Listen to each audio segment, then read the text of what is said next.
अस्सलाम वालेकुम नाजरीन, हमारी Syria Pakistan bulletin news report share करें पिया। हैदराबाद में प्रेस क्लब हैदराबाद में मुस्लिम लीग फंक्शन ज़िले हैदराबाद पारा मुसलसल बे ॾींहुं बे बुख हड़ताल जारी रही। हैदराबाद में आबादगारनि जे मसइलनि ते 28 कलाकनि जी बुख हड़ताल जो सर ॾिनो वियो आहे। हैदराबाद जी अवाम सख़्त परेशानी जे वर चढ़ियल आहे। प्रेशर ऐं लोड शेडिंग वफ़ाक़ी हुकूमत तरफ़ां का बि ॿुधणी न थी। सियारे में गैस जो गॾु बिजली जे लोड शेडिंग बि वॾो अलमियो आहे। हैदराबाद मसइलनि जे वर चढ़ियल आहे।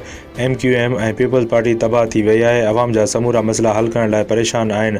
हैदराबाद गैस पैदा कंदड़ शहर आहे जेको सॼे पाकिस्तान खे गैस फ़राहम करे थो, पर हैदराबाद में घरेलू गैस जी खोट आहे।